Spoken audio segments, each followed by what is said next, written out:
Independent thoughts, independent life. This is Chad Benson. The idea that he would, the President of the United States, in the middle of this pandemic, where you have people who are literally in lines for food lines, people in cars for 2-3 hours just trying to get a little small box of food to take to their children, that he would just tweet out that I'm just not going to talk to anybody about this until after you elect me. That is literally insane. Yeah, literally it is. And I have to be honest with you. Van Jones is right. You know, for all the stuff that is going on right now, the craziness of the election, all of those things, that to me was just bizarre. I understand playing hardball and politics and all of this stuff, but on Wednesday nights when I drive home, and tonight, you know, I'm staying in a hotel, the debate and all that stuff, but I drive by my local church, and we're blessed, and I tell everybody, they have an 18-wheeler out there, and the mile or so that it wraps around through our neighborhood of people getting food is crazy. People are struggling. People are looking. They're frustrated. They want to be to work. They had a job. It wasn't like this before. COVID came. It changed everything. The way that states and governors and all of these things have reacted, cities have reacted, the way that places have shut down or partially shut down, people's hours cuts, jobs lost, businesses lost, all of that stuff through no fault of their own. We're in this situation. Could we have handled it different? Absolutely. We should have handled it much different from the jump. But we didn't, and we're here. And then government got involved more and more. And rather than having personal responsibility of wearing a mask and saying, look, guys, you need to wash your hands. We're going to social distance. We're not closing anything down. We went and said, we're shutting stuff down. Nobody can do anything. Ah! And lo and behold, here we are. And this, to me, is just unnecessary. Again, I'm fine with hardball and politics when needed. But the day-to-day thing of this right now, because it's too late, governments have got involved. Politics has trumped the people yet again. Parties are more important. I don't even know what this was about. And this shows you, look, to me, these are the things that matter. You still ask the person on the street, you watch the VP debate? Did you watch the VP debate? What'd you think of the VP debate? I'm like, huh? Did you watch this? Did you watch that? What do you think about this? Hey, do you know Stephen Miller? Yeah, do you know he's got the coronavirus? You're like, is he a comic? Most people have no idea. You know why? They're trying to feed their kids, trying to keep their business afloat. They're trying to keep their lives afloat. There's a lot of things going on that matter. The political side of things, the theatrics. CNN, MSNBC, Fox. Those are people sitting around all day who live and eat this stuff up. But the average person going to work, busting their hump, paying some attention, frustrated, scared because they feel like they have zero control. The virus is going to do what the virus is going to do, says Fauci. Government came in, said we should try this, we should try this, you should do this, we should do that. Oh, my goodness, states do this, states. Oh, yesterday it was Gavin Newsom's talking about now at a family gathering inside, you need to wear a mask. Are you kidding me? This is where we've gotten to. The insanity of it all. And what does that mean? People are struggling. They're scared. Even if they're doing okay, they're scared. I have friends that are doing okay. They're doing really well. And you know what? They're not quite sure what's going on. They're afraid about, well, I don't know what's going to happen. My business could be gone tomorrow. That's the stuff that matters to people. The everyday things that matter to people. The joke always has been what? It's the economy, stupid. Well, rightly so, because it's not just about making money. It's about what comes with that. Peace of mind, knowing your family's taken care of, a roof over your head, things of that nature. Yeah, so it is the economy, stupid. And I feel like this was just like, what? What are you talking about? It's politically insane because you got people who were hoping that something would get done. He's now owning the failure. He's like, I am going to cause the thing to fail. But it's also incredibly cruel because apparently what he's saying is if you don't reelect me, I'm not going to do anything in October, November, December, or January till somebody else is in here. So you're imposing 4 years of pain on the people. There's no rational explanation for what you're seeing out of this White House at this point. No. None at all. And that to me is real. Look, I love what Trump did with the economy. I love the fact that he scaled back a ton of regulations. I love a lot of what he did. I just felt like this came out of nowhere, and we should all be frustrated. The airline industry is crushed. That is going to take God knows how long. Do we bail them out? What do we do? On the other side of things, we look over and we see states struggling. Some have overreached. Go look at Michigan, look at California. Last week, Disneyland and Universal Studios had a meeting with Newsom. Dude at Disneyland, the head guy that was there in the meeting, he just in the middle of it, just basically he looked at Newsom and said, "You're insane," got up and walked out. 28,000 people lose their jobs. 35,000 people in the at least at the beginning when it comes to the travel industry, as far as, you know, the flight industry, the airline companies, they're losing their jobs. And then you multiply that by tens upon hundreds of thousands of people in small to medium-sized businesses that are operating at half or quarter capacities and waiting for their governor, their mayor to come in and go. It is frustrating. So what matters is the day-to-day at this moment in time. That's what matters. And it felt like they were moving towards something. So, yeah, I think we have a right to be frustrated at this point. Because when I talk to people, and I talk to them every day, it's about, can they keep a roof over their head? Even though things are going well for them, some of them, their fear is, when is it not going to go well? Their fear is, what happens if Trump wins re-election? Okay, great. What happens from there? What happens if he doesn't win re-election?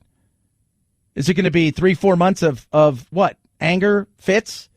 Or is he just going to go, all right, I'm going to do everything I can to cram everything through that I possibly can? I mean, this is what's going on, in the fear of, hey, this election could be more chaotic than we could ever dream of. So we these are things that need to be talked about. It's the day-to-day of all of this stuff and the frustration that people are feeling. It's amazing. And then you throw in school. Kids are in school, then they're out of school. Kids are in school, then they're out of school. Kids are in school part-time, but then they're not in school all the time. You're trying to figure out, what do I do with my job? I have to quit my job. I mean, all of these things start to add up. So yes, people waiting in line for hours who never thought at the beginning of this year that their life was doing pretty damn good, that thought by October I'm going to be sitting in a car waiting for a box of food from a church or a county. So, yeah, life has changed.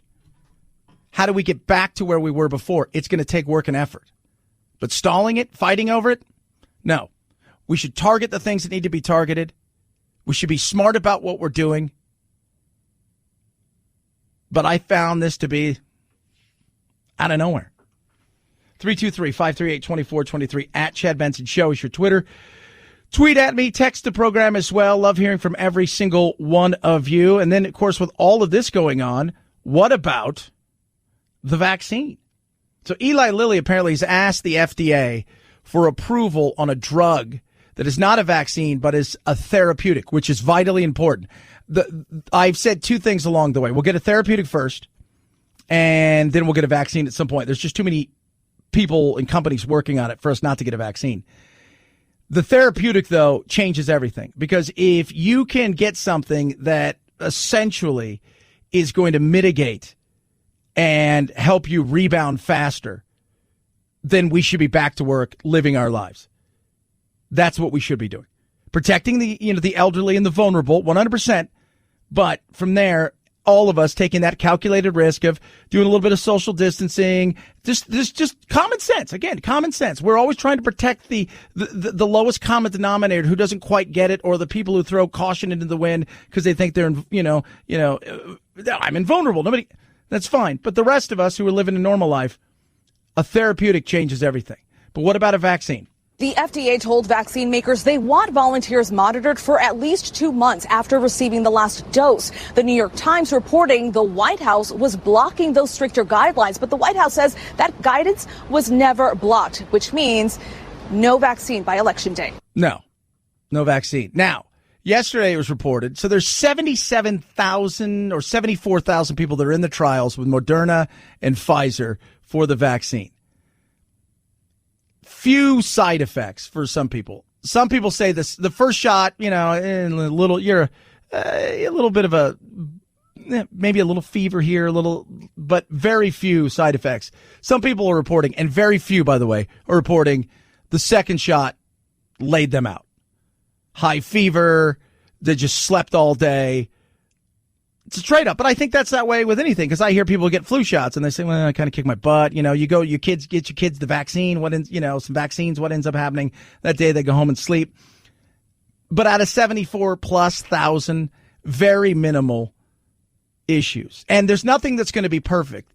The question is, what's the rate that it keeps the infection away? Is it 50%? Is it 70%? Is it 100%? Is it 25%? What's the effectiveness of that? 323-538-2423 at Chad Benson Show is your Twitter. Tweet at us, text the program as well. Love hearing from every single one of you. Car Shield, amazing. Speaking of something that's effective. So with Car Shield, you get 24/7 roadside assistance, a rental car for free while your car's in the shop, and you choose the shop. They get them paid directly. You pay a small deductible. So the way it works is you call Car Shield, 800-CAR-6000. You mention code Benson, and discuss with them exactly what you're looking for. I don't know what you're looking for. Maybe you're worried about the air conditioning in your car and the electronics. Maybe you're worried about the transmission. They've got a plan that fits your budgets, and rates start as low as $99 a month. And it really is a simple thing, because so many people are worried about a particular thing. You just call them up, man. Be specific. They've got over 1 million customers. They do it right. Find out for yourself. Call 800-CAR-6000. Use code Benson to save 10%, or visit them online. Use that code Benson by going to carshield.com, carshield.com. Code Benson saves you 10%. A deductible may apply. Chad Benson Show.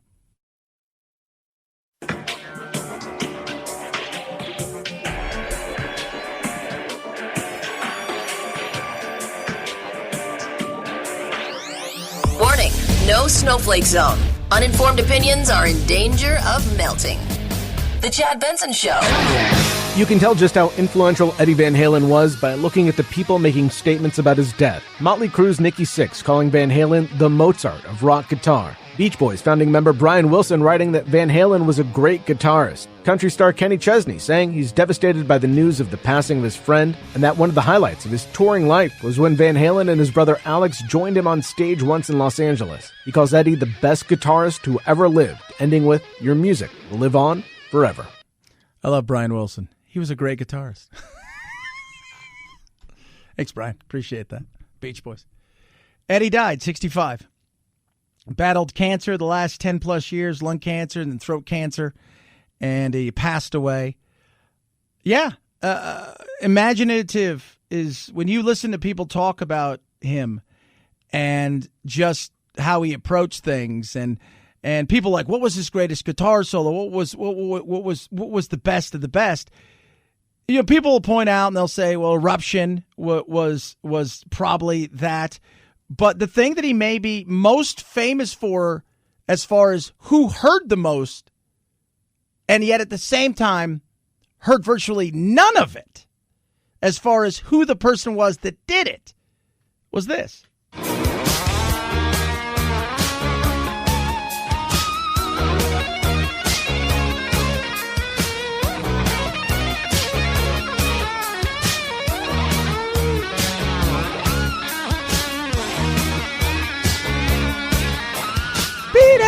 Yeah, beat it. Isn't that crazy?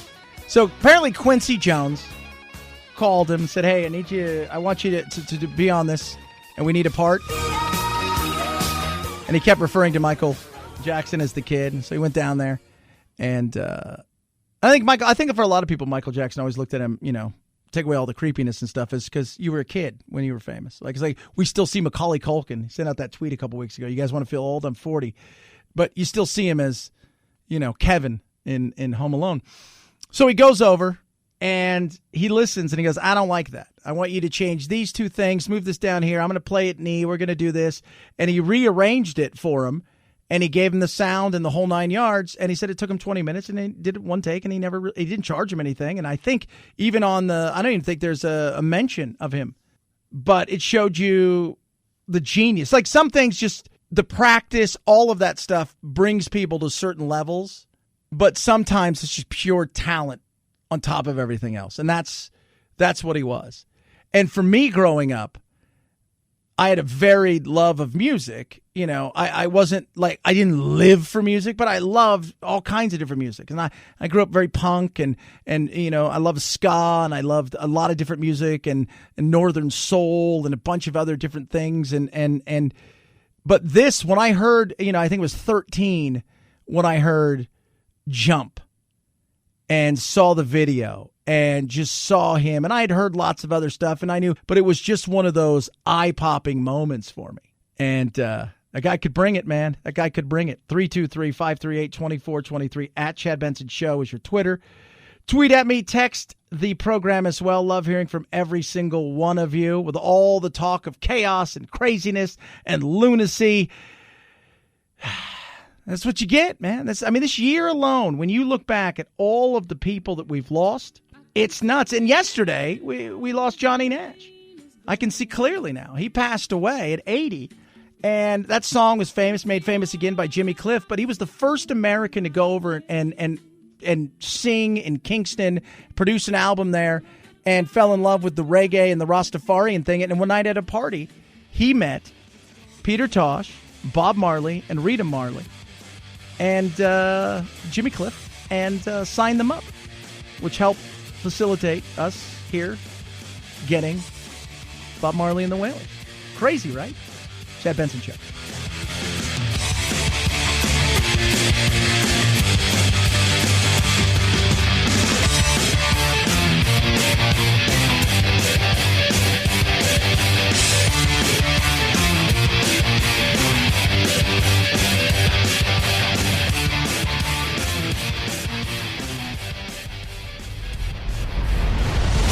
The Chad Benson Show.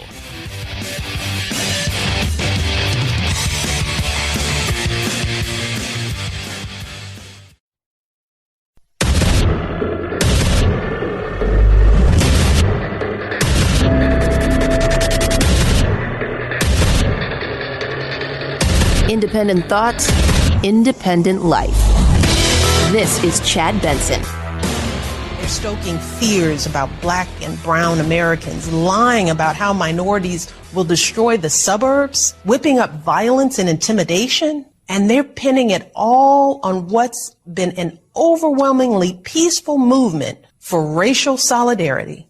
It's true. Research backs it up. Only a tiny fraction of demonstrations have had any violence at all. Well, there you go then. So it's totally fine. Portland, you guys got nothing to worry about. Don't worry. Michelle Obama says everything's cool. Hey, Hell's Angels, Mongols, this is the Flying Goose. Everybody else, you guys out there, don't worry about it. It's only 1%. It's only you, 1%ers.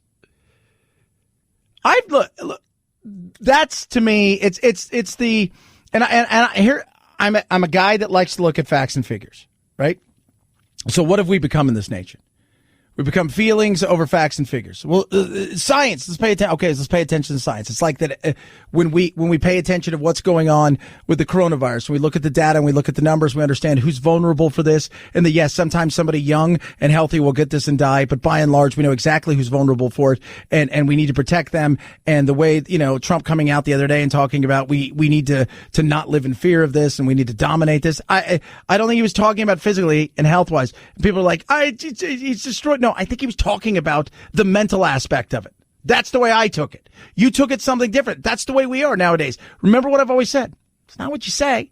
It's how it's taken that matters. That's real. How it's taken that matters. So if you take something and you just hear one thing in it, because you're coming at it from an angle of, I want this to be this way, and that's both sides, that's what you get. And in a day and age when you can go and you can single out a certain phrase, you can cut something up in such a way, that's sad. And then people can start blaming you for certain things, or they can go right at you and say, you were this, you were that, you were this, you were that. That is frustrating.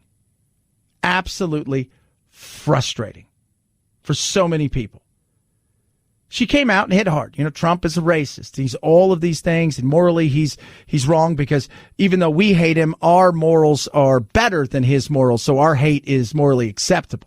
So what the president is doing is once again patently false. It's morally wrong. And yes, it is racist, but that doesn't mean it won't work, because this is a difficult time. And when people hear these lies and crazy conspiracies repeated over and over and over again, they don't know what to think. And the one thing this president is really, really good at is using fear and confusion and spreading lies to win. So the other side doesn't use fear? The other side doesn't tell you that and stoke emotions about, like, he's a racist and he's authoritarian and he's Mussolini and he's going to take all your stuff away and your rights away, and they're going to stick you back on, the plantation, and they're going to put you back in chains, and they're going to, you never heard that? Of course. Remember, fear is that emotion. That love, fear, those greed. What can I do to get you to do something? What can I do to get you to do something? And when you sit back and go, all right, like, show me all the racist things he's done. Like, show me did he do criminal justice reform? Was it because he was super racist? Is that what it is? He's like, I'll show them. I got some stuff. Well, he said all Mexican. No, he didn't. But there's good people on both sides. Read the entire thing. Read the entire quote. Just don't take something and snap it. I'll call it what it is. Well, America is systemically racist. It's all it is. It's just racism and after racism, and white supremacy is everywhere, and it's just growing, and it's the most dangerous thing in the history of the danger. You just sit back and you're just like, again, I want all of the data. And I'm going to tell you, I'm going to paint a picture for you first. This is DHS yesterday. The long-awaited Homeland Threat Assessment produced by the Department of Homeland Security outlines what the agency perceives as the biggest threats to the country, and says the threat from white supremacy groups remains high. It also says anarchist groups also pose a threat to the country. The department has been accused by a whistleblower of taking its cues from the White House and playing politics with intelligence. Other critics have said the department is highly politicized under acting Homeland Security Secretary Chad Wolf. So, the white supremacy thing. Of you guys listening, how many white supremacists do you know?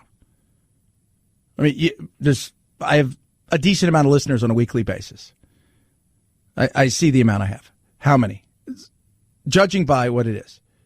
How many anarchists do you know? Like, honestly. I don't know any of them. I don't know any anarchist. Producer Phil, have you even met an anarchist? And I'm talking about a real one. No, I haven't. Yeah. I never met. Well, what about the KKK?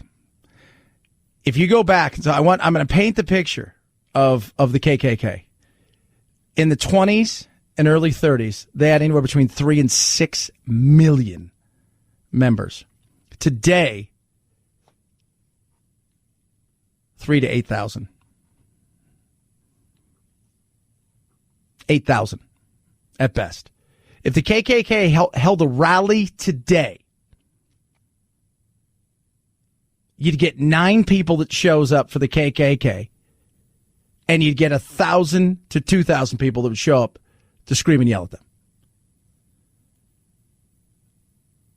I'm not saying there's not issues, and we need to talk about race in this country and a lot of different things, but we need to address it in a much different way. We have continued to fight the same battle and we need to shift because the battle's moved somewhere else.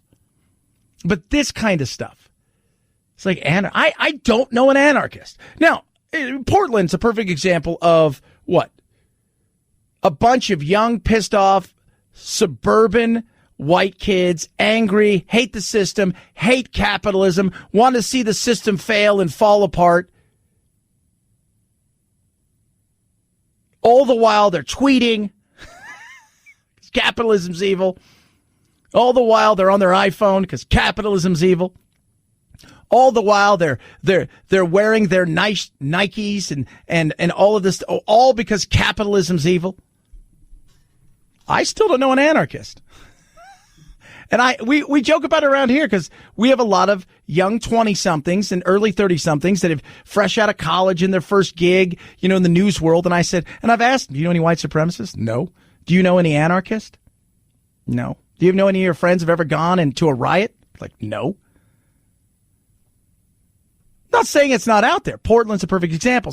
But what you think is we see a place and we that snapshot. Oh, that's what everything's like. It's what's going to be. No, it's not. Well, Trump said it was good people on both sides. And then you go and you read the entire quote and, well, that's not what he said. You just took, because that's the way that we do things now. Portland, it's a disaster at the moment in a certain area.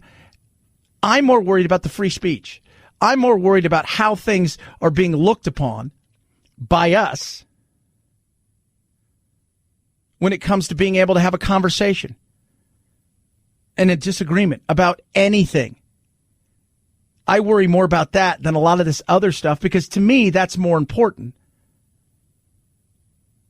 than a lot of this other stuff. We think the boogie, we want to see what the boogeyman looks like, right? What's the boogeyman or boogie person? I don't want, if anybody who wants a gender neutral boogie person, boogie thing. I don't even know what you call it at that point. And that's what we want. We could either, you're this or you're that or you're the, but I worry more about the restriction of speech on campus. I worry about the fact that if you say something as a joke today that is totally fine and seen in today's era as fine, that 5 years from now somebody will come back and say, no, you need to go away. I'm more worried about a lot of different things like that than I am a lot of this other stuff. And those are the things. The anarchists I worry about are tweeting. The crazy white supremacist lunatics that are out there, the 12 of them in their basement, are on QAnon. We're worried about that.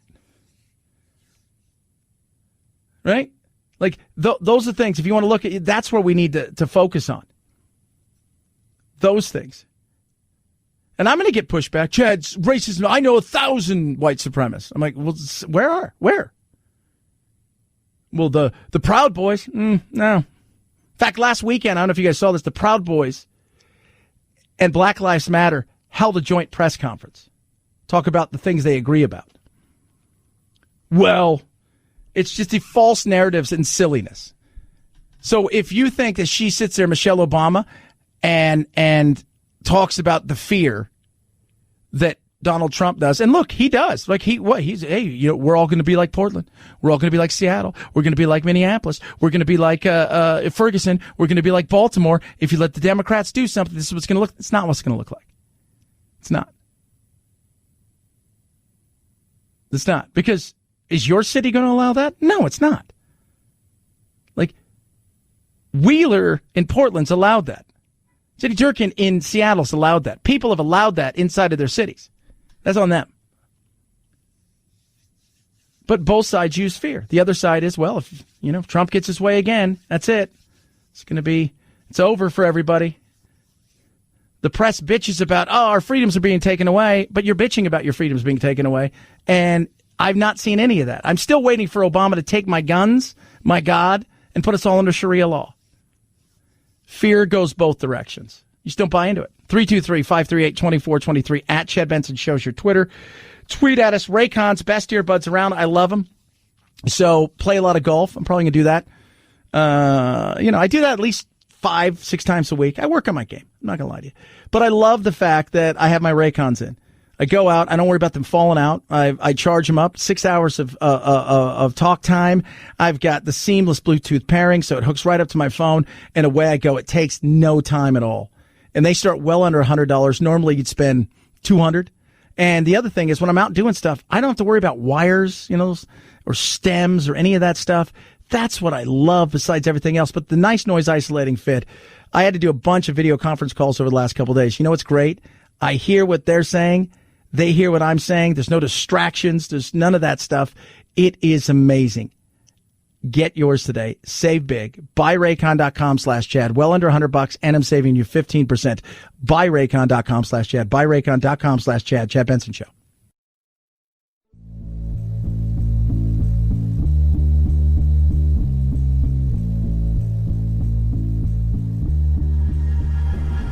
Hashtag me too. Hashtag immigration reforms. Hashtag help. I'm trapped in a hashtag factory and I can't get out. The Chad Benson Show. AMC Theaters will keep showing movies. The company announcing Tuesday it will not be closing locations again in the U.S. The statement coming after rival chain Regal Cinemas said it would shut down again temporarily because of a lack of product from Hollywood. AMC says content is there, citing this weekend's release of the Robert De Niro comedy The War with Grandpa. You're not putting me in a hole. Cinemark, the number 3 chain, also says doors will stay open, and while both remain optimistic, Hollywood studios continue to move big releases into next year, and movie attendance is way down over last year. Yeah, you think? Well, first of all, you had 5 months where there was nothing and everything was shut down. Now you have a smattering of things. And I know they've moved Batman out to 2022. And I'm looking and saying, all right, what is coming out at all? I mean, you've got The War with Grandpa. Okay, that's, so this week you've got The War with Grandpa and Aggie. I don't know what Aggie is. Okay, you ready for this? Phil, this is going to be huge. You ready? Okay, here we go.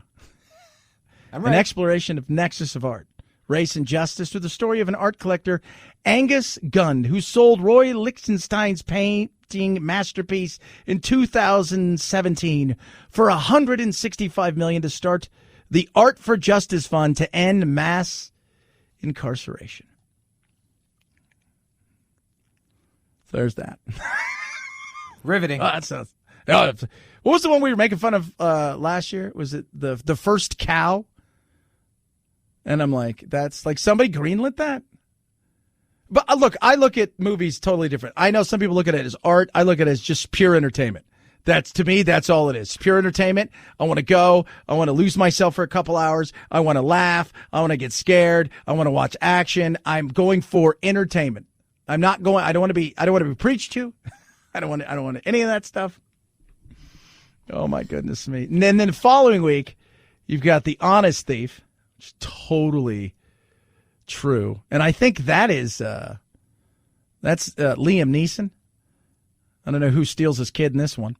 And that's about it. And then, there's just nothing coming out. Like, why would you, what are you going to go see? There's a reason for that. It's crazy. No Halloween movies at all. Virtually none. That's nuts. 323-538-2423 at Chad Benson Show is your Twitter. Tweet at us. Text the program. Love hearing from every single one of QAnon. You guys in Facebook. Yeah, you guys. This is one of the most drastic policy changes Facebook has made in its history, banning all pages, accounts, Instagram accounts linked to this group, QAnon. QAnon is a movement that ultimately at its core believes a cabal of Satan-worshiping, child sex trafficking politicians and A-list celebrities are doing everything in their power to overthrow the president. I don't know if I know some of that is what I've heard before, but I don't know if that's all it is. But I think there's some. Look, we can look, and they'll point to Epstein and all the stuff surrounding him, and I think it's a fair thing, and that's where you take something and you run with it. But Facebook's like, nah. The FBI has come out and said they believe this could be a potential domestic terror threat. This move by Facebook is intended to take those pages down, to remove that content from the platform so that people are no longer seeing it and spreading it. Here's my question. Why? Well, because it's wrong. Well, why is it wrong? Like, look, are you not allowed to have your thought? Well, they could be lying, but shouldn't you be smart enough to decipher that? Like, shouldn't you, as a grown-ass person, be smart enough to realize that is not true? Or whether the earth is flat? Like, YouTube got rid of the earth is flat. Why? Why did you get rid of those people? Because it's scientific. But first of all, what damage were they causing? Like, is there an earth is flat group that is getting ready to overthrow and remake globes? It's like, who does that hurt? Why do you always have to protect everybody? It's like the mask thing I keep going back to. If you have to have a diagram of a mask to learn how to put it on, I don't know why we have to protect you. I don't. Outside of those people that are on remote islands that when you get close, they try to kill you. Outside of them, maybe wearing those as a banana hammock. And then outside of them, you should figure it out. 323-538-2423 at Chad Benson Show. We are the only species that protects the stupid and weak. Chad Benson Show.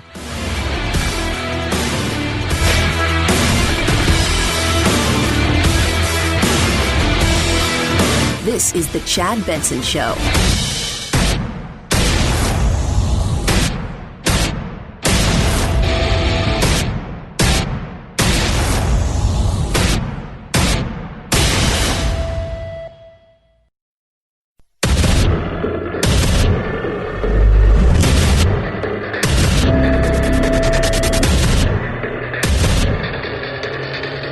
Independent thoughts, independent life.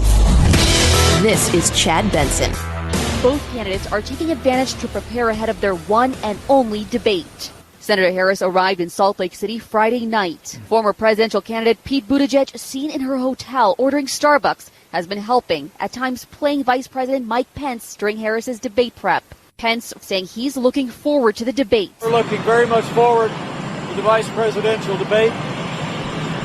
Stakes in this election have never been higher. Ever. Nobody's ever said, it's not a big deal. You ever had that? You ever heard a president go, hey, you can vote in this one. I mean, honestly, it's not a big deal. This one's not like, there's other ones that are going to be way bigger than this. This one, I'd rate it a 5 out of 10. Like some other ones, like, oh, it's a 10 for sure. This one, it's like, if you come, it's great. If not, it's like a movie. How was it? It was all right. It wasn't great. You don't have to see. It's not. Trust me, you could see the next one and not miss anything. Every one of them said it's the most important thing of all time. Every one of them. It's like golf, right? What's the most important shot? The next shot. Well, what's the most important one? This one. Why? Because you guys are in it. Well, that's why. Whoa. I just want to give you guys. Let's just talk. Let's break down the political world in a way that maybe I don't think people realize. You know, in the last election, 99% of the money spent was spent in 14 states. Soak that up for a second. You guys feel that? 95% of the time of the candidates was spent in those states. That's telling, when you say? That's where we are in the world of the elections. What did Trump do last election? He went where? He went to the battleground states he needed to win: Wisconsin, Pennsylvania, Michigan, Florida, Ohio. He didn't go anywhere else. If he did go somewhere else, it was to what? Raise money. Outside of that, that's what it's all about. And I think this time it's even smaller. Battleground states, and that's why the independent voter is so important. And when you say independent, for a lot of people, it's like, it's a bad word. It's independent. It means you don't choose a side. No, I choose a side on an issue. I'm not just a party line voter. I just don't go D or R, and you should. Yeah, it's because you're just a wuss. You need to pick a side. No, I'm not picking a side. I look at each issue. I look at each candidate on their own merits. And the thing I try to do is take party out of the equation, because I think that's better. Take party out of the equation. I would love it if you could ask me one thing I would like to see different done in the political world, even if it's just something small. Like money, we're never getting money out of there. Why? Because money courts power, power courts money. You're never going to get out of there. You know what would be really interesting, though? Take away the R and the D by everybody's name, or the independent, or the libertarian, or the Green Party, or whatever it is, and just leave it and let people figure out how they have to vote for themselves. And the reason that you get more people who understand some of the bills, some of the props, some of all of these things better than they do the party themselves and the person, especially when it comes to local and statewide elections. Because you're like, do I vote no on this prop? Do I vote yes on this prop? Well, I better figure it out. If you want to, nobody, like if you vote D, you vote D. You don't care who it is. That person could be completely the worst thing. If you vote R, you vote R. It's the same thing. You don't figure it out. What if you had to read who these people were, what they stood for, rather than being told, well, they stand for this based on the party because they've got an R or D by their name? To me, I'd find that to be interesting. But you're never going to get parties out of this. But just think, as they go and, as they debate and they did their thing, and as all of that's taking place, who's that for? It's for the independent voter. Because at the end of the day, most people have made up their mind. They're voting against Trump or they're voting for Trump. Trump's biggest issue, and I've said it and I'll continue to say it, if he loses this will be why. The chaos, people got sick and tired of. All of that stuff, but you never tried to expand your base. You never really tried to expand the base. You had opportunities. You had ample opportunities. But you were comfortable with the base, continuing to go back to the base, and I don't know if there's enough of the base this time around to get you over the finish line. And for independent voters, that's how you won it last time, the swing vote, the person who doesn't vote party line, the person who reads all the props, the person who sits down and says, you know what, I take voting seriously. I like what this guy's saying, because for all the chaos, he is saying jobs. For all the locker up, he's saying jobs. I like this. He shakes it up. Yeah, Washington is obnoxious, and they do look down on a lot of people in the flyover states, and people do get frustrated with a lot of the stuff that's going on in the gridlock and the whole 9 yards, and you don't have that. And he never expanded outside of that, and he continued to play to it. And I don't know if it'll help him get over the line. But independent voters are so important. And the knock that independent voters get is you're wishy-washy. You don't pick a side. Like yesterday, people were mad because I got on Trump the day before for some of the antics and the driving around his car, and I got at the media. And I said, both of them can be wrong. You don't have to take the joyride and turn it into a political, crazy, theatrical moment that at times is surreal, because it's not smart. And on the other side of things, you guys are wrong because you're comparing him to Mussolini and all kinds of dictators, and you're telling the world you should be terrified of this thing as if you get it. There's nothing else that you can do but start to go out back and dig your own grave. We have too many people nowadays who just singularly choose a side, and that's where they go. And what I find more often than not when I talk to people like that, it's emotion, it's feelings, it's a lot of people who are ill-informed or underinformed or misinformed. And we should be more informed, I think. We should be. 323-538-2423. At Chad Benson Show is your Twitter. Tweet at us, text the program. Love hearing from every single one of you. How about what's going on in America? Mark Meadows, the relief bill yesterday. Trump out of nowhere tweeted, we're done with this. We're not going to have anything till after the election. A lot of people were upset. I get it. Absolutely, 110%. I see it on a weekly basis normally. And tonight I'm staying in a hotel because of the debate. But normally I go home on Wednesday. And if you're new to the show, I live about 60 miles outside of town. And the reason for that is I like to have a little bit of property. I collect lizards. That's my big hobby. And I'm not talking about, you got a gecko. I have several large, massive beasts that are in the 7-foot range that, I give them space and I want them to have the best life. So I like being outside and I don't like living in cities. And where I am, though, for the last 3-4 months, on Wednesday nights, there is a giant 18-wheeler in front of the church. And people are waiting hours and hours and hours in line. And hours in line to get a box of food.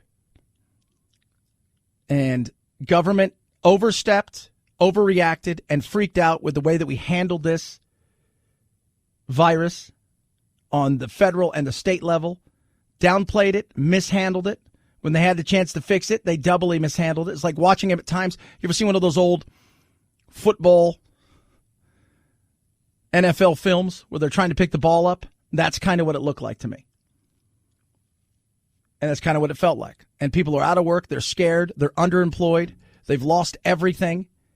And if you'd have told them 6 months ago or 8 months ago that they were going to be waiting in a line at a church to get a box of food for 3 hours, they would have said, Well, they are. And it's the whole thing with the relief bill and the way that it's kind of been, we're going to do this, we're not going to do this. It's frustrating. And yesterday, that tweet about, no, we're not going to do any of this, that frustrated Mark Meadows today. The comprehensive bill was just going to get to a point where it didn't have really much Republican support at all. It was more of a Democrat-led bill, which would have been problematic more so in the Senate than in the House. Yeah.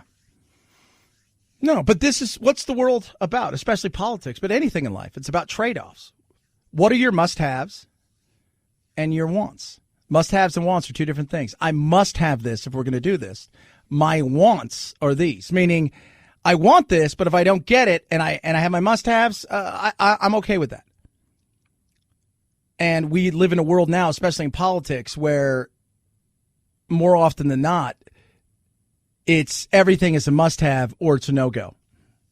And people are frustrated because we're not helping and we're not allowing people to get back and work. So we're in this bizarre holding pattern of hurry up and do nothing, but watch everything melt away. You could work, but you can't work. Or you're going to have to find a new job, but then you can't because kid can't go to school. So you have to do that. Government, it can be good and it can be, government. 323-538-2423 at Chad Benson Show, Twitter. Tweet at us. MyPillow, amazing. Love MyPillow. Got my MyPillow. Sleep great at night with my MyPillows. I brought my Stow and Go Anywhere pillow. What is that? Tonight, I'm going to be in a hotel. And lo and behold, when I'm in the hotel, what happens? It's awesome. Take my Stow and Go Anywhere pillow. They always ask me, why'd you bring that? Because it's great. I go, I pass out. It feels amazing. But MyPillow is not just about pillows. They've got all kinds of amazing things like Giza sheets, towels, the best of the best. It is awesome. Right now, they've got huge listener specials.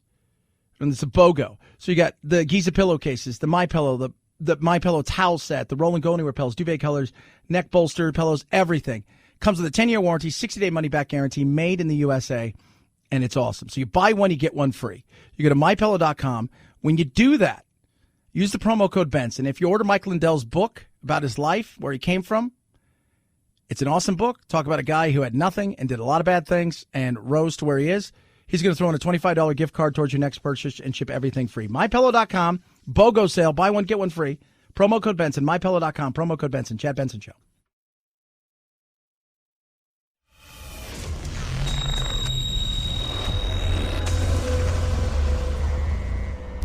Deep states?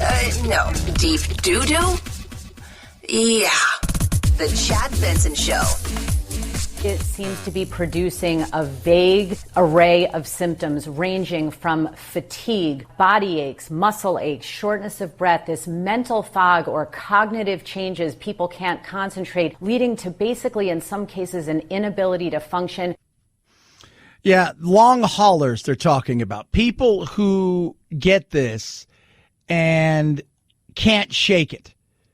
They beat it as far as the physical side of it, they're not going to die from it, and they can function and physically, but they have issues along the way. They feel fine one day, the next day they don't feel fine, and it's just not coronavirus. We've seen other similar syndromes after infection, sometimes after viruses, Epstein-Barr. We've seen it in chronic Lyme. We see it with chronic fatigue syndrome. We've even seen it after SARS. And the theory, and I want to emphasize the theory, is that somehow this virus attacks the lining of the blood vessels and or the autonomic nervous system and produces these debilitating symptoms. Yeah.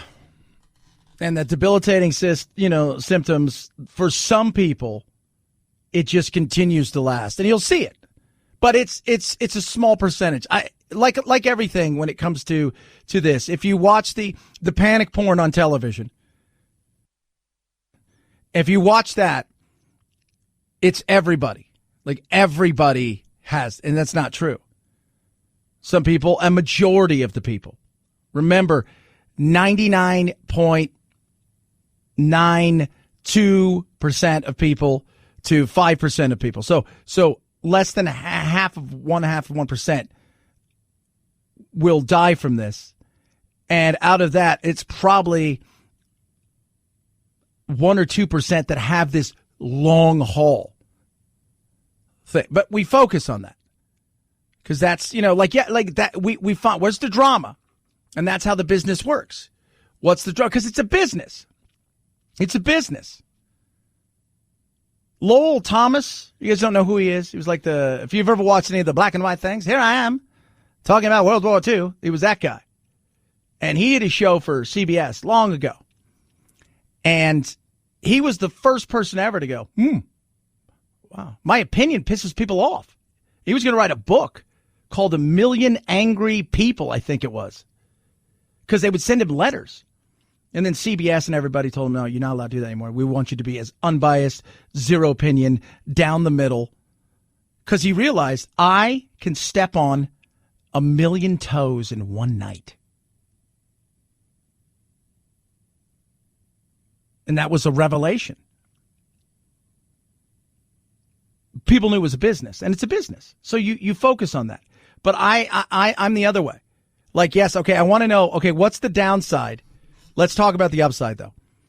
Upside is if you get this, the chances of you dying from it, while it's not as low as the flu, but I do believe once we have a therapeutic, and I do believe once we have a vaccine, it'll be just like the flu, but it's not the way that they make you feel on television 100%. So let's keep that in mind.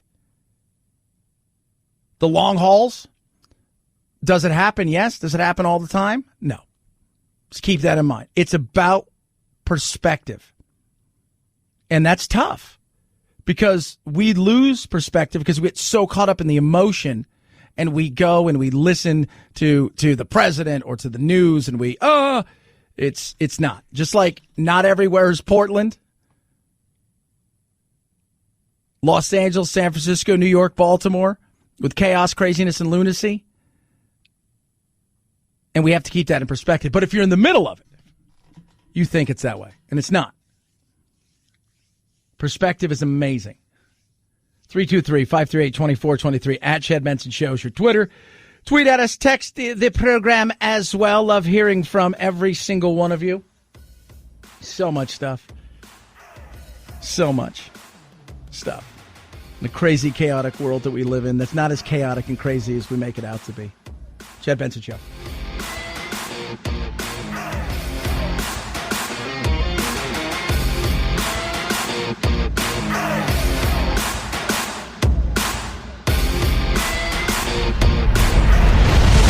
The Chad Benson Show.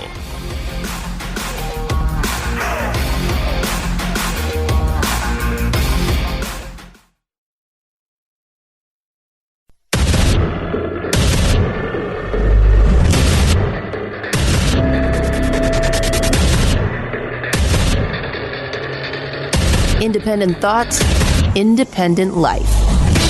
This is Chad Benson. I'm looking forward to being able to debate him, but I just hope all the protocols are followed, what's necessary at the time. Biden next week.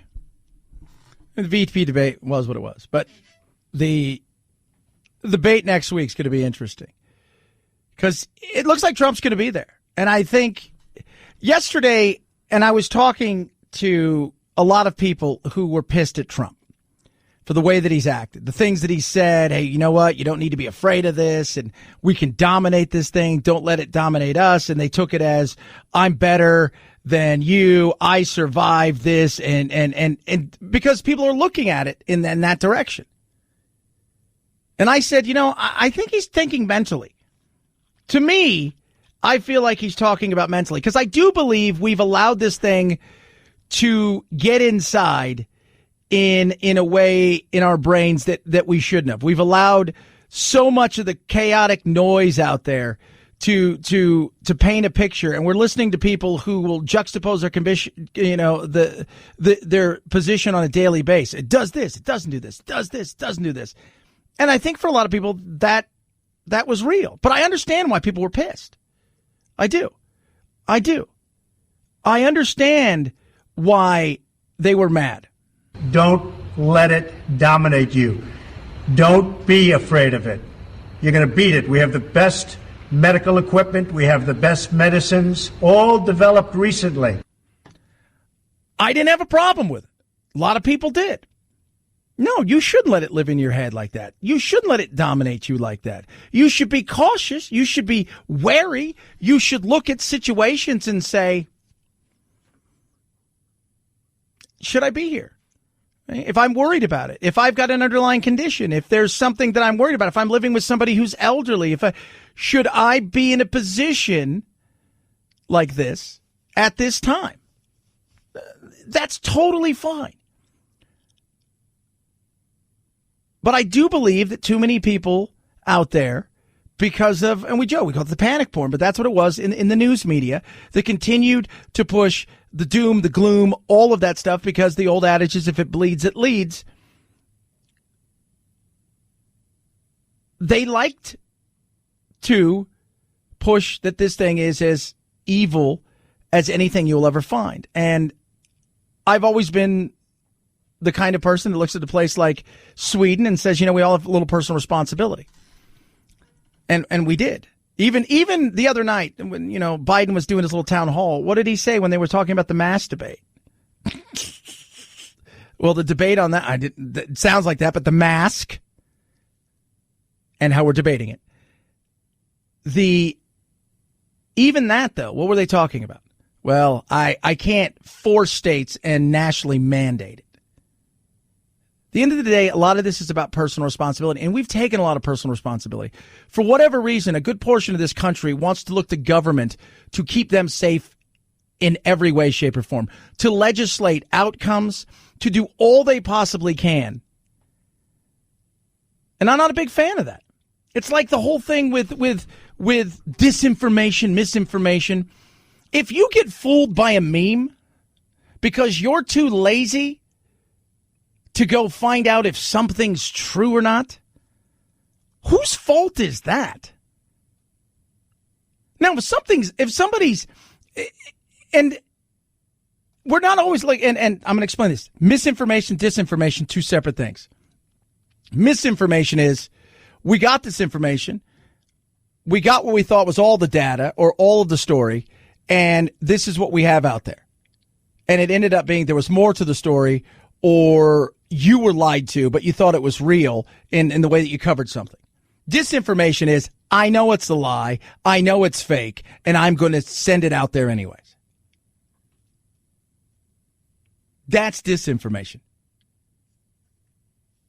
And we have this battle that's going on. And it's frustrating because I continue to say, why do we always have to protect everybody's feelings, everybody's, we got to get rid of this. We were joking about it earlier, like the flat earth people.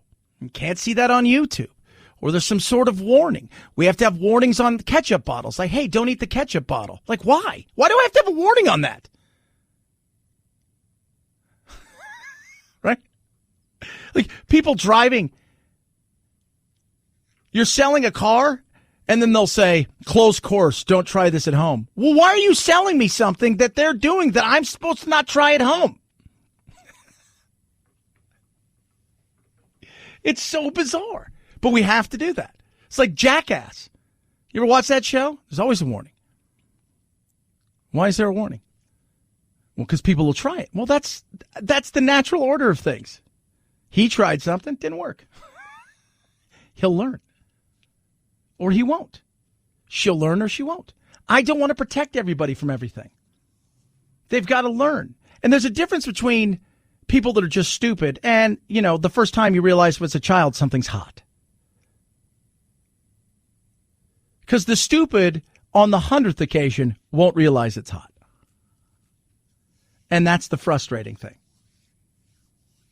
And then you've got the purveyors of and protectors of what's right. And this is a perfect example of the baloney. Because I always say, who fact checks the fact checkers and who gets to decide what's real and what's not real? Because there's a differing opinion, so automatically that person is a liar. And in social media, you have a situation where that's very real. You get suspended for something. You get put in Facebook jail. You know, they say that this is not true. They'll spin something as, well, in the spirit of something, this is true, when false. And on the other side, you put something out there and they're like, well, that's completely false. And then you point to them, it's not false, and they still don't care. Looking at Facebook, I was shocked to see this big notice on my page. Missing context. It's posted on my video that calls California's fires government fuel because Facebook says this information could mislead people. One of you wrote, "Shameful, John. What happened to you? Your reporting was always fair, but your fire story was so unfair, even Facebook tagged it." A warning from Facebook carries weight. Yeah. So he had this thing that was very interesting about what was going on with the fires in California and other parts of the country, and how through conservation and the don't do anything, don't do any of this stuff, and protect the wee willy winky worm, and it let everything, that it went to hell in a handbasket. But somehow that got torn down because they thought he said something. Why did Facebook penalize me? A group called Climate Feedback that writes about climate change and claims to sort fact from fiction. Facebook gives this little group power to cut me off? Climate Feedback posted this statement in quotes, as if it's something I said, and calls that statement misleading, saying it misrepresents a complex reality. Well, it does. But I never said that. I actually said, climate change has made things worse. California's warmed 3 degrees over 50 years. Facebook's letting activists restrict my views based on things I never said. Yeah, that's scary. Because there's always two sides to an argument. That's how you have a debate. And what a lot of people want nowadays is one side gets the debate, the other side has to be preached at, and the side that gets the debate wins. Could you imagine a boxing match where you tell the other boxer, you're not allowed to punch? You also can't duck, and you can't move. You just got to take it. And then at the end of it, we'll decide who wins. Who are the judges? We'll be the judge. But you guys are biased, I think, because you're activists. Well, it doesn't matter. That's the frustration that's out there. And people should be frustrated. Both sides do it. Both sides, and both sides are guilty of telling a portion of the story or whatever fits the narrative. A little bit of disinformation. Some of it's true, but you're not getting the whole story. Now, Facebook's a private company. It can censor anything it wants. People from all sides accuse Facebook of favoring the other side's post. A pervasive pattern of political bias. Do you fact check on any ads? But there's no way Facebook can police everything. The site carries billions of posts. I wish they'd just let the information flow. People will learn to sort truth from lies. But what Facebook did to try to please politicians is let other people censor. Which is not good, because you're going to somebody and you're saying, I'm going to censor you. And you're like, well, I also believe in whatever it is that they don't believe in. So I'm not looking at it as unbiased. I am completely biased going into it. And it was interesting listening to Stossel Hill and why he got censored. Facebook says I can appeal, but my appeal must go to climate feedback. I emailed the editor. She didn't respond. But 2 of 3 scientists did agree to interview. You're smearing me based on something I didn't say. I've never commented on your article. He hadn't even seen my video. He said my video was probably flagged because I interviewed environmentalist Michael Schellenberg, who argues a small change in temperature is not the difference between normalcy and catastrophe. And climate feedback doesn't want people to hear that. Yeah, that's scary. Because my thing is, if you're trying to shut somebody up on the other side, what makes me think is what they're saying is resonating with you as some truth or all truth against the narrative or the belief that you have and you're trying to put out there. So I want to hear that person. Absolutely. And if you feel strong enough in your argument, you should want to be able to say, no, let my facts stand where they are. Climate Feedback's editor finally responded to our emails. She gave us an email address where we could file a complaint. When we did, they wrote us back that now, finally, they have watched the video, but they stand by their smear because the claims don't accurately reflect scientific evidence. Also, both scientists I interviewed emailed me afterward to say they do support Climate Feedback's position, writing, after talking to the folks at Climate Feedback, he now thinks my video minimizes the role of climate. It's enraging that Facebook gives these activists the power to silence one side of the debate. And that's the scary thing. That's why when people think, what do I worry about? Do I worry about Portland and the fights that are going on there? Of course, you've got to pay attention. People are losing their livelihoods and those kind of things. What took place with Jenny Durkin in the Summer of Love and the craziness and the activists. The problem is one side of the debate in so many ways is only being heard. And we should be open to all sides because that's what makes it better for everybody. Because you may know something that I don't know. I may get a perspective that I don't understand or see, and you may get the same thing. Freedom of information, the flow of it, the understanding, that's how you expand your mind, your knowledge. And some people you're never going to convince because they're living in a world that's so much an echo chamber that they'll never venture out. I've never been that way. I love venturing out. I want to learn new things. I want to be better, well-rounded. I read as much as I possibly can. I take it all in, and I'm not always going to be right. But when I understand, you can't have conversations now because people get so emotionally invested, and their whole thing is, if you say something, and that's how I know that I've hit a nerve with somebody, when they get extremely emotional, it's because I've challenged one of their beliefs in something, and they realize that may be true, and they feel like it's a slight on them, and that somehow it's demeaning to them. We can't do that. You got to be open. 323-538-2423 at Chad Benson Show. Here's your Twitter. Tweet at me. Text the program. Rough greens. Rough greens. Love rough greens. I don't eat it. My dogs do. And yes, I've given it to Winston, my big lizard, because he likes it on his salad. And sometimes that's the only way we get him to eat his salad. He's a little spoiled. But Doodle, my dog, bounces around. He ran away last night. Opened the door. He ran through my legs and took off. 6-7 months ago, if I got off the couch, I'd be surprised. He loves rough greens. It's not a dog food, but you put it on your dog's food. It's a supplement. It's powder. Sprinkle it on your dog's food. They eat it. My puppies take it, and Doodle takes it. Doodle's older. He had arthritic hips. He had fatty tumors. He's living his best life, and it's all because of rough greens. It brings your dog's food to life. Vitamins, minerals, vegetables. It's got all of these amazing things that they love, probiotics and omega-3, 6, 9. Give it to your dog. Try it. It's a 14-day jumpstart. It's $14.95, less than $15, about 50 cents a day. You see the difference it makes. Go to roughgreens.com/Chad, ruffgreens.com/Chad, or call 833-MyDog88, 833-MyDog88. Rough Greens, we make any pet food better.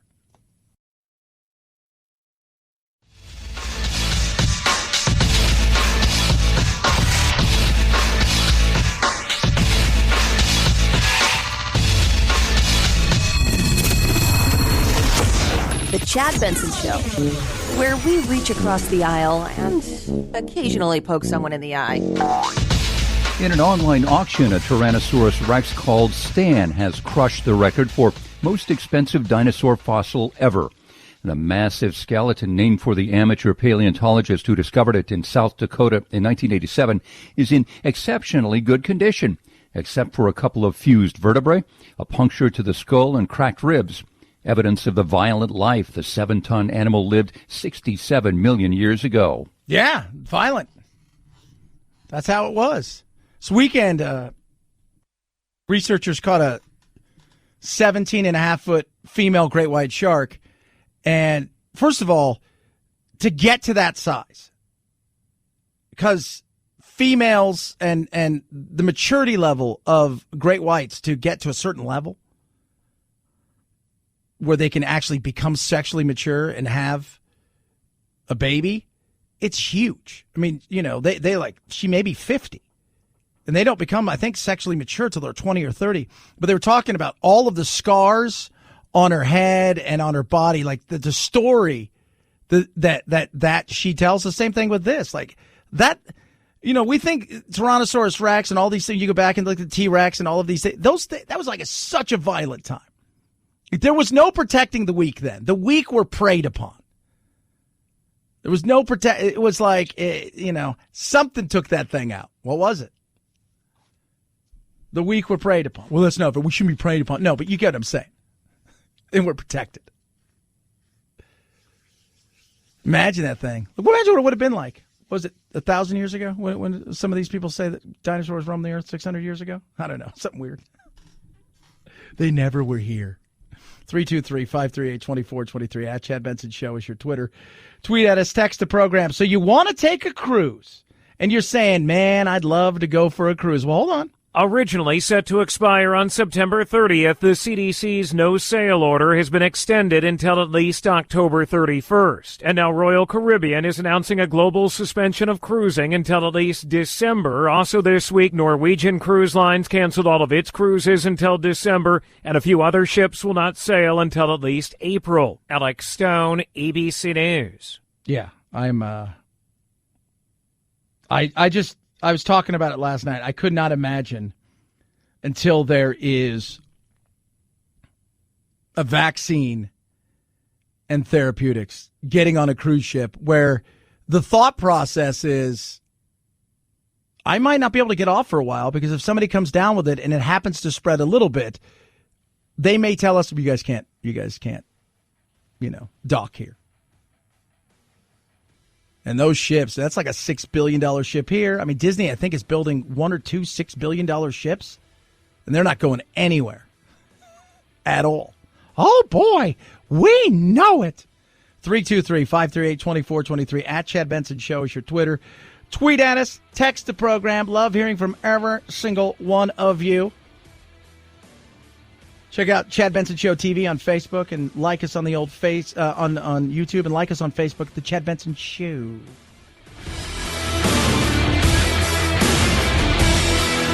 This is The Chad Benson Show.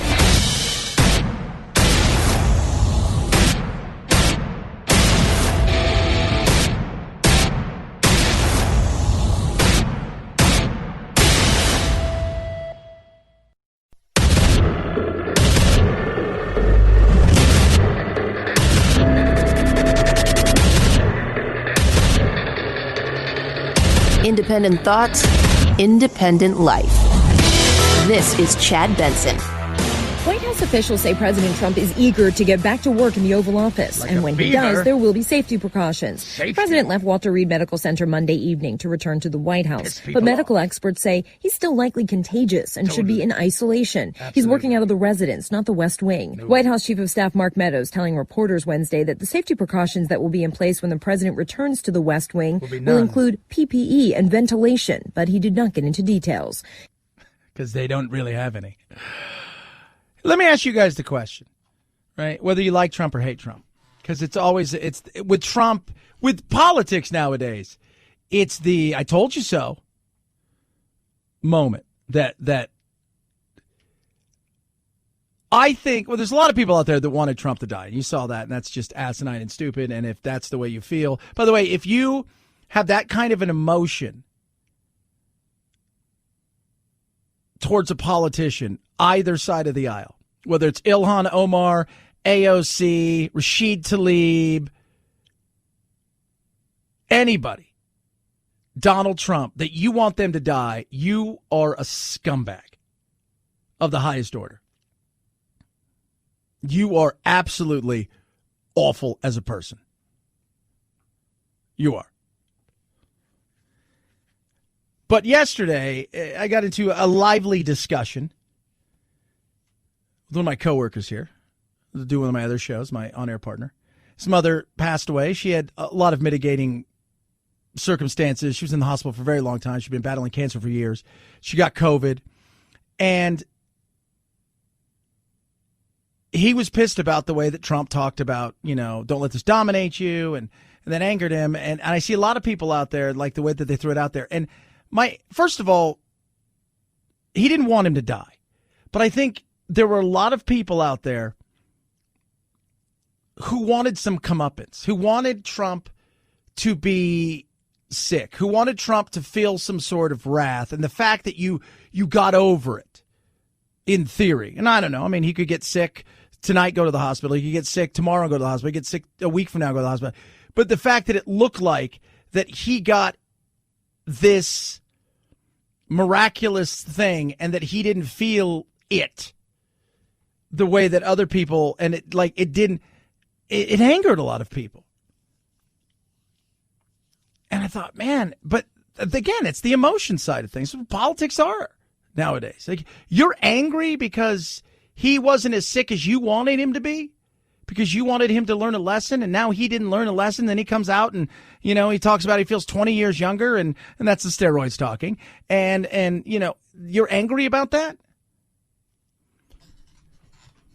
And I think there was a lot of people out there that wanted that wanted him to suffer. Not wanted him to die, but wanted him to feel the pain. And that's not me. I don't want that. If that was Obama, if that was Biden, if that was Kamala Harris, if that was AOC, I want them to get well. I want them to get out of this. Totally. I think we should all want that for our politicians, because they, like it or not, in their beliefs, a part of the system that we have here. And while it's flawed at times, it's still better than anything else out there. And while it's frustrating at times, everybody's got their argument to make. Everybody's got the things that they want to talk about. I was pissed off, and rightly so, over the weekend that, AOC and a lot of the people were asking questions. Hey, whoa, wait a minute here. When people threaten to kill us, you didn't get rid of them on Twitter. They threaten to kill the president, you do, or threaten to wish death upon the president.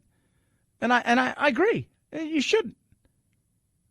But it says more about you than it does Twitter and everything else. But I do believe there's a certain group of people out there who, it's like even when Ruth Bader Ginsburg died, some of these people that were just so like, what is wrong with you?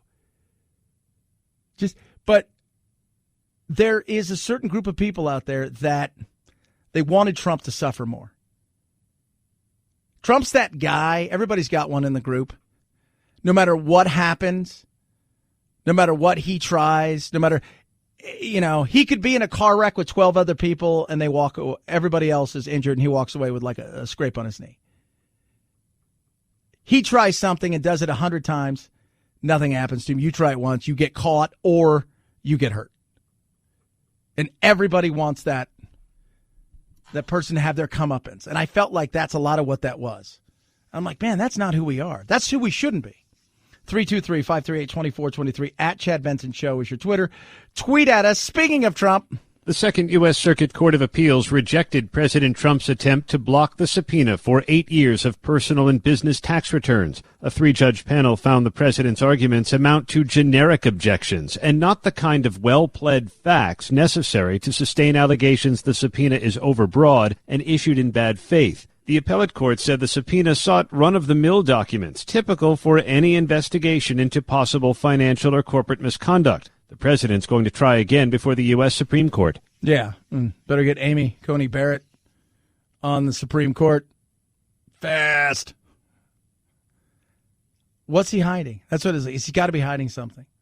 He's got it. Like, remember the big tax thing? It was last weekend, right? It was like we got through that Friday, Saturday, Sunday. Stuff was like, oh, my God, the taxes, the big thing over the weekend. And, of course, everything else has changed. We had the debacle that was the debate in Ohio. And then we had the COVID positive test for apparently everybody who works at the White House.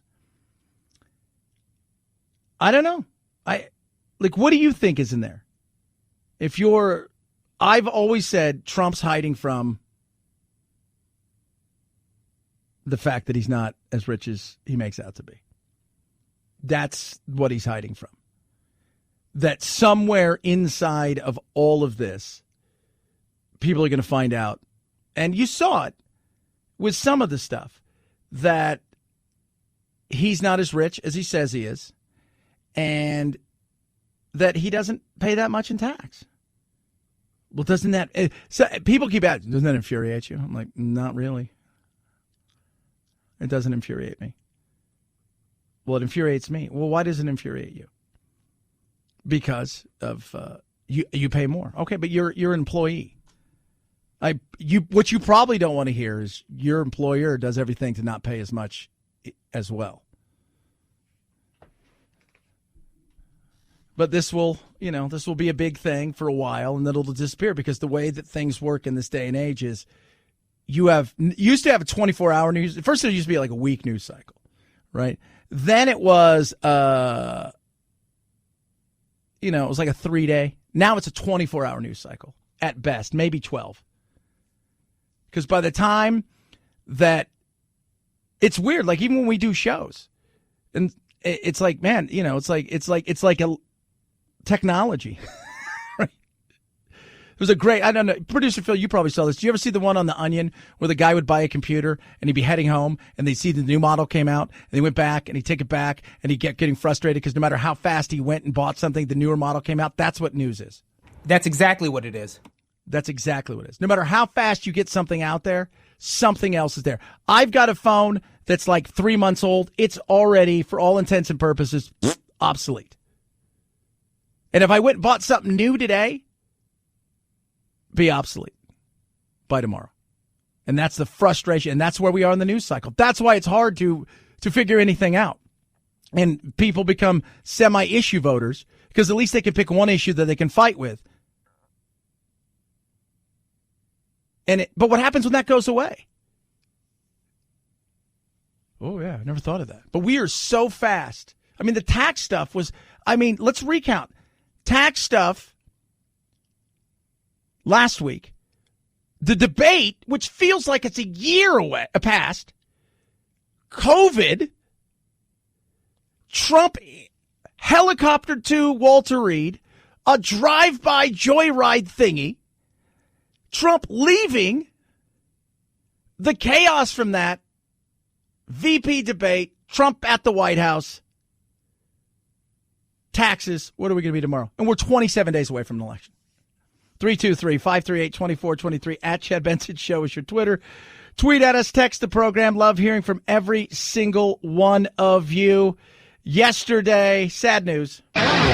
You can tell just how influential Eddie Van Halen was by looking at the people making statements about his death. Motley Crue's Nikki Sixx calling Van Halen the Mozart of rock guitar. Beach Boys founding member Brian Wilson writing that Van Halen was a great guitarist. Country star Kenny Chesney saying he's devastated by the news of the passing of his friend, and that one of the highlights of his touring life was when Van Halen and his brother Alex joined him on stage once in Los Angeles. He calls Eddie the best guitarist who ever lived, ending with, "Your music will live on forever." Yeah. He was awesome. He was. And watching, seeing all the people besides, Gene Simmons and Paul Stanley and Angus and everybody just talking about, he struggled. I don't think people realize the throat cancer, but people forget he had lung cancer and he smoked like a chimney. And I'm going to go out on the limb and say he probably had some hard living. It was fun, but I think it was hard at times. But he swears that the thing that caused him the cancer was his guitar pick, the metal guitar pick that he always chewed and had in his mouth for many, many years. I don't know if I buy that. I think the packs of cigarette a day may have played into it, but I could be wrong. 323-538-2423 at Chad Benson Show. Twitter, tweet at us, text the program. Love hearing from every single one of you. Wounded Paw Project. So I've been working with Wounded Paw Project for a while. And, 20 veterans a day, and they think it's higher than this, commit suicide. So you got veterans that come home and they struggle with PTSD. They struggle with injuries from their service. And getting back into the world it's a struggle. And it's not just veterans, it's first responders as well. And on top of all of that, you've got family members for veterans and first responders who also struggle, sometimes with what's going on and with other things. And Wounded Paw Project, what they do is they rescue dogs that would be euthanized, train them to be shelter dogs, and then pair them up with veterans, first responders, and their family. And people say, well, what do you mean by family? Well, we got a first responder here whose son is autistic, and they paired him up with a dog that they rescued. And by rescue, I mean a fighting dog found in a landfill, trained, and now their son who has autism has this dog, and it is his lifeline, and it gives a dog a lifeline as well. Their motto is to save a paw, is to save a life. You can donate. It's easy proceeds used to protect, advocate, transform these shelter dogs to service dogs for our heroes. So what do? Well, you can give by donation of a car, great tax-deductible gift. On top of that, you can go to smile.amazon.com. That's your supporting group. You can give cash as well. Find out everything that you can do by either calling them at 844-678-4PAW or going to woundedpawproject.org, woundedpawproject.org, woundedpawproject.org. You'll be saving a paw to save a life. Chad Benson Show.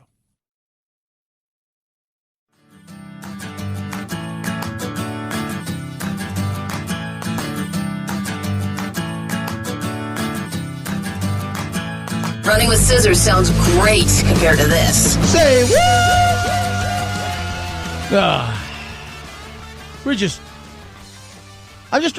I was trying to put everything together. If you think about, this year has been the longest year, I think we can all admit. So it started out with Kobe. So Kobe passes away. Then started hearing about what was going on. And we had talked about it, late December, early January. Hey, this thing's going on over there. And then arrives, and then all of a sudden, February, March, April, everything seems to change. And that March, can we just all agree, had to be 60 days. It just felt like it went forever. Overnight, it went from an epidemic to a pandemic. In between, we saw what? We've seen racial unrest. We've seen... I believe there was some primary debates early this year. Pete Buttigieg, Mayor Pete was a thing. You don't hear anything. And then you had George Floyd in May. Before that, you had Ahmaud Arbery. Then you had Jacob Blake. Then you have the canceling of sports, the reopening of sports, the canceling of sports because of social unrest. You had the will they play football, won't they play football in the college world, to no, they're not going to play football, to yeah, we're playing football, to okay, we'll play some football. You've had, we're going to open the movie this week. We're not going to open the movie this week. We're opening in 2 weeks. We're not going to open the movie till 2022. You then had more social unrest. You had the Summer of Love with Jenny Durkin in Seattle. You've had chaos and craziness in Portland on a nightly basis to the point where it's almost, I was telling somebody today, it feels like, because for those of you guys who don't know about the Civil War, people used to go watch it. They would have a picnic and they would watch them fight. Then we had all of the chaos and craziness through the summer of the political world. Then we had our first debate after Taxgate. Then we had COVID with the president. And we still have October, mostly left, November, and December. And if you think the first 3 quarters of the year was crazy, what's setting up election-wise, I couldn't even tell you. I don't even know what that looks like. I think it said the last thing I looked at, 56% of people in America surveyed. So everybody says they expect some sort of violence on election night or just after the election. I'm like, really? I don't. But some people do. I'm not down on the ground like that because I think it's insane. And there's a very good chance, all of that being said that we just talked about, that these next 3 months, 27 days from now, is the election, and then you carry on. We may not have a president officially declared until January, if it's anything like Bush v. Gore. And this may be more complex and confusing. Oh, and Ruth Bader Ginsburg died, and we still have that coming. Yeah, fun. 323-538-2423 at Chad Benson Show is your Twitter. Tweet at us. I told my son the other day, you're living through history in a way that you could not even imagine. Chad Benson Show.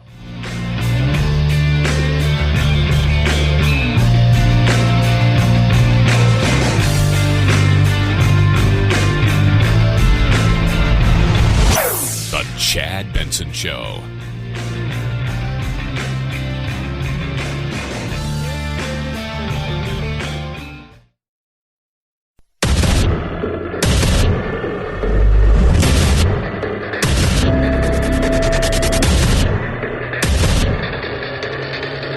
Independent thoughts, independent life.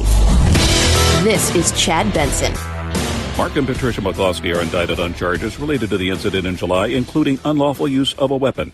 The McCloskeys say they were defending their home. Protesters said no one was threatening the couple as they marched by in an otherwise peaceful protest. Since their confrontation with the demonstrators who were protesting the George Floyd killing in Minneapolis, the couple has appeared on network news programs and the Republican National Convention. Missouri Governor Mike Parson, a Republican, has said he would pardon the couple if convicted. Kent Martin, ABC News, St. Louis. So they've indicted them, the grand jury. I like how one of them, indicted on gun charges stemming from standoff.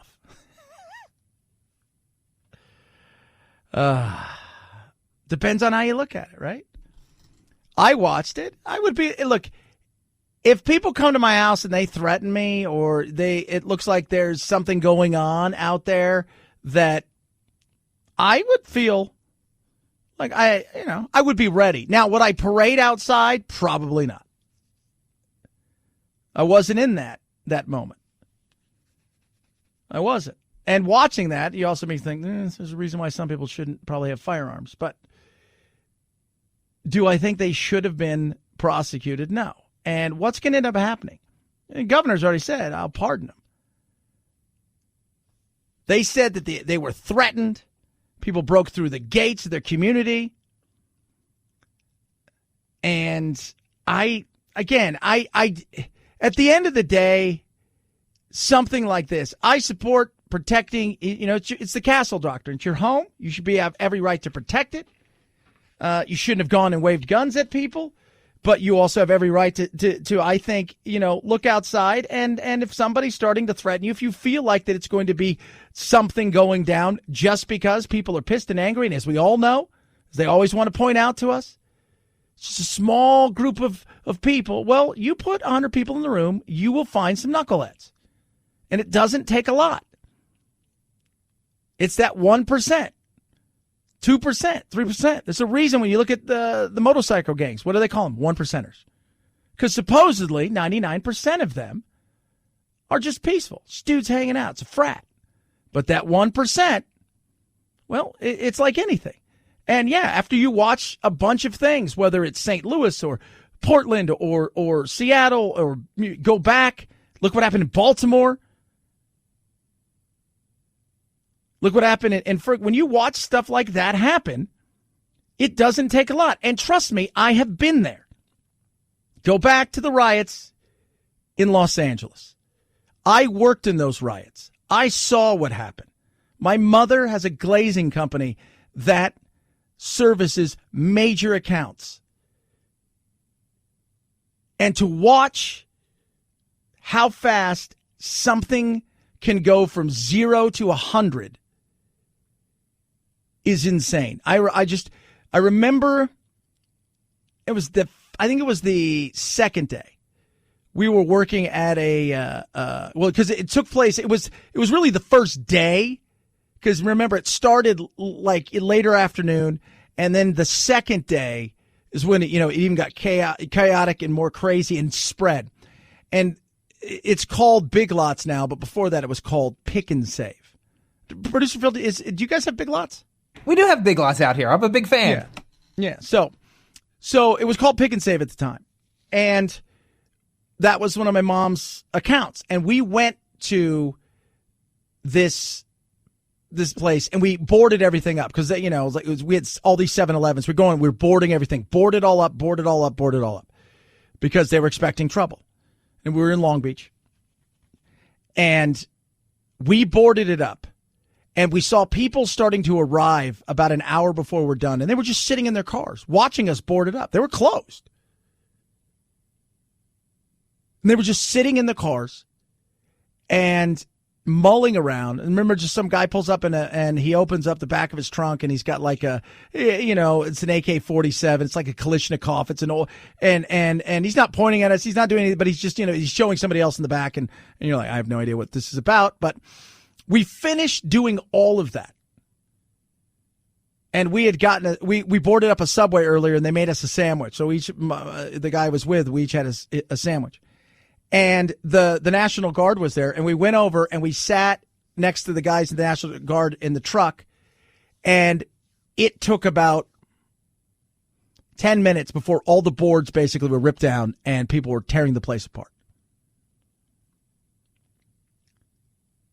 But it took one or two knuckleheads to make that first move, and then it changed. So, yes, stuff can happen quick. And the McCloskeys got caught up in a woke world where it looked like they became the poster children for evil white people. But it's an overreach and it's ridiculous. And they're going to get pardoned. And then you turn them into martyrs. But yeah, you have every right to protect yourself. Do some people freak out and maybe, like everything else, like the Brian Stelter who just freaks out and starts losing his mind, and that's the person you're like, you're not following that guy out of a house? Yeah, some people do. But if you're watching the news and you're seeing stuff happening, you would say, all right, and you see, hey, they're coming. Why? Well, they're coming here. Why were they coming? They were pissed. They were going to go because apparently the mayor was in that complex where they were, their housing residents. Everybody's got a story, but you have a right to protect yourself. Did maybe they overdo it and turn it into something public that it shouldn't? Yeah. And were they being filmed from a perspective that doesn't tell their story? Yeah. But they'll have their day in court. And judging by the cases that they've done in the past, they seem like they're pretty smart people. Not great with the weapons, but pretty smart. 323-538-2423 at Chad Benson Show is your Twitter. Tweet at us and text the program as well. Love hearing from every single one of you. I do. Voting, 27 days. Mail-in voting. What are we going to have? What's going to go on at the polls? What does that even look like? A lot of people in America expect some sort of violence or craziness. This is what I'm going to tell you is going to happen. At least on that night. We will see ballots that people will post online that only show Joe Biden on a ballot. So you mark that down. Let's put that on tape. You will see ballots that are in the back of a car or in a garbage can. So mark that down. And then theories will grow from there. And we're not even talking about the mail-in. And Trump has said, hey, look out. Go into the polls and watch very carefully. President Trump's call for supporters to stake out polling places has state officials scrambling to respond to the potential for Election Day intimidation and possibly violence. The Massachusetts Attorney General is trying to calm her voters and warn about intimidation. We're not going to let Donald Trump undermine our election. It's a crime. It's a crime. So, what's the worry? And I think that's fair. I want to know what you're worried about because I don't buy the mail-in voter fraud. I don't buy, Does it happen? Does it happen to the tunes of millions upon millions of people? I just want the proof. And when you show me, oh, here's 500 or here's 300, here's 2 something, and then I show you report after report, study after study, study after study after study after study. I'm not saying things can happen. We know it can. My God, we're in 2020, for God's sakes. I'm just saying, if we're looking out there and saying what's happened in the past is any indication, no, right now, that's tough. But what about the polls? Because there's all kinds of, well, this person's going to cheat and it's this person. Because I can make the argument on both sides. Yeah, voter fraud, mail-in, absentee, so minuscule.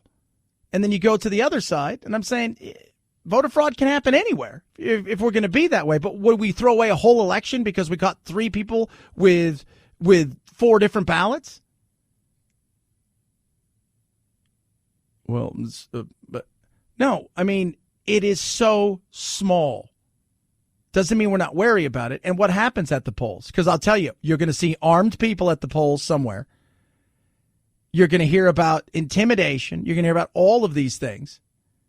And everybody's going to, because everybody's building up their excuse. This, to me, at times, this feels like, you ever done something with somebody like, hey, do you want to go, you go play tennis, or you want to go hit golf balls? Yeah, let's go play. But, I just want to let you know I'm tired. They build up that excuse.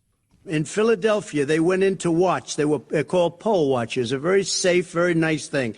They were thrown out. They weren't allowed to watch. You know why? Because bad things happen in Philadelphia, bad things. But it wasn't a bad thing. Under state law, poll watchers are not allowed in early voting locations. But earlier that day, a false narrative began when a Trump campaign staffer claimed Pennsylvania Democrats were scheming against the president, asking in a tweet, what are they hiding? No one's being turned away because there aren't poll watchers in these satellite offices. Okay. Have you ever been turned away? It's everybody's got their narrative. It's the same narrative like ID. I can't get an ID. Well, why can't you get an ID? You're a grown up. Why can't you have an ID? I'm curious why you get. There's always an excuse. Well, the reason I can't have is because of this. The reason. Why can't you do it? The RNC aims to dispatch tens of thousands of election monitors across the country, which both parties are entitled to do. But language in Republican-sponsored Facebook ads directing supporters to a campaign website called Army for Trump is raising concerns. We need every able-bodied man, woman to join Army for Trump's election security operation. Election security operation. They're building it up. God, that night. I don't know. Even I've said the only way I think this thing ends early without the insanity is if Trump loses on the night, because most experts think Trump will win the night, but it'll be the red mirage. And then by Sunday, mail-in, absentee, lawsuits begin Monday. And they've already begun, by the way, and that's the way it goes. And both sides have as many lawyers as they do campaign volunteers. So I don't know, even if he loses, I don't know, the false narrative. And we've seen what happens because the left has done it when this is just unacceptable. Trump's not our president. He's falsely been elected. He's cheated. He's done. And that's what we're going to have for another 4 years. I don't want that for another 4 years. The Trump campaign is defending the president's comments about poll watchers, saying that poll watchers are critical to ensuring the fairness of any election, and saying that all of Donald Trump's poll watchers will be trained properly to make sure that all the rules are applied equally. And they should be. It shouldn't be this hard, because I think most people are like, look, I just want to make sure that, if this is what it's become and we are so distrustful of everything, could we just finally say, all right, common sense says each place we're going to get a volunteer from both sides and we'll just have them there if everybody's that worried about it. I mean, if that's what it has to become, because we don't trust each other. So insane. Oh, 2020. I'm looking forward to 2021, and hopefully it doesn't have a hold my beer moment with this year. 323-538-2423 at Chad Benson Show, Twitter. Tweet at us, MyPillow. Buy one, get one free. That's the BOGO, kids. On what? Giza pillow cases. MyPillow. MyPillow towel set. Roll and go anywhere pillows, which is currently with me today because I'll be staying at a hotel. Duvet covers, neck and bolster pillows. You name it, they've got it. You buy one, you get one free. That's what it's all about. 10-year warranty, 60-day money-back guarantee, made in the USA. How do you get this great deal? Go to MyPillow.com. Use that promo code Benson. Here's something else, a little caveat for you. on the way out, when you've ordered your amazing stuff, you order Mike Lindell's book. He's going to ship everything for free and give you a $25 gift card towards your next purchase. So you got the buy one, get one on the Giza pillowcases, the MyPillow, the towel set. I've got it all. You're going to love it. It's all great. And you get a 6-day money-back guarantee. MyPillow.com, promo code Benson. Save big. Buy one, get one free on everything. MyPillow.com, promo code Benson. MyPillow.com, promo code Benson. Chad Benson Show.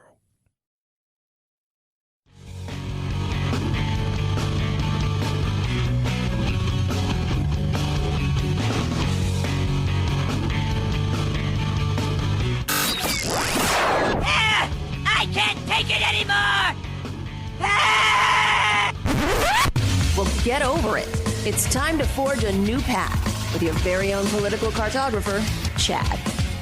I'm vengeance. The Batman. Flying off its October 21st release date, the movie's still in production, which has been delayed a couple of times, first by the shutdown, then when star Robert Pattinson came down with COVID-19. Warner Brothers says it'll now debut March 2022. WB's The Flash and Shazam 2 also delayed, and the studio's Dune, which was supposed to premiere later this year, will open around the time The Batman was supposed to open next year. But Warner Brothers is moving some movies up, including the fourth Matrix movie, going from April 2022 to December 2021. Of course, none of these dates are set in stone, as we've seen things change multiple times over the past 7 months. Yeah, the Matrix 4. The first Matrix, that ended up being some sort of, now looking back of it, because both the brothers who directed the Matrix have transitioned. So it'll be interesting to see what happens. Neo. Is that his name, Neo? I can't. All I remember Neo. There you go. Nero is probably better. Nemo would have been awesome, but they took that. The only thing I remember from any of the Matrices is Mr. Anderson. That's it. That's all I remember from any of those movies. 323-538-2423 at Chad Benson Show is your Twitter. Tweet at us, text the program. Netflix in hot water in Tejas. Netflix is being charged with promoting lewd material involving children. This over the award-winning French film Cuties, which debuted on the streaming service last month. A grand jury in Tyler County, Texas, returned the indictment, which says the film depicts the private areas of minors in a way that has no serious artistic value. Critics have said the film encourages the sexualization of children. The filmmakers have long said it's actually a commentary on the dangers children face. And Netflix reiterated that Tuesday while saying the charge is without merit and it stands by the film. Award-winning. Yeah, award-winning. Apparently, it won the Cure Award for directing. It was at the Sundance. Was the story interesting? The story's the story. That story has been told 1,000 times. Karate Kid tells the story, just in a different way, without gratuitous crotch shots and some stuff that I thought, you know what, it was overdone. I've got friends who are uber progressive and thought, yeah, this is a bit much for me. Like, even for me, who's totally like the art, it was, but award winning. But the story itself was just so, like, how many times can you tell that story? How many times do you tell that story? Girl moves to Paris, comes from a strict religious background, and finds the totally crazy young, and normally the story's told with much older. And yeah, you know what? It's tough watch. And in Europe, they may say, well, that's okay. We're different than you guys. But here, but the story's been told 1,000 times. Just from the story side of things, like, this has been done 1,000,000 times. Try something different. But I see why people were upset about it. Do I think it rises to the level of criminality? Well, they'll find out, but Texas is not Paris, even though they have a Paris. 323-538-2423 at Chad Benson Show, Twitter. Follow along with me. Love hearing from you. Chad Benson Show TV is the YouTube. Go to the Chad Benson Show Facebook page. Like us there as well. Have a blessed day. We got you over the hump. We'll do it again tomorrow. Night, night, Jack.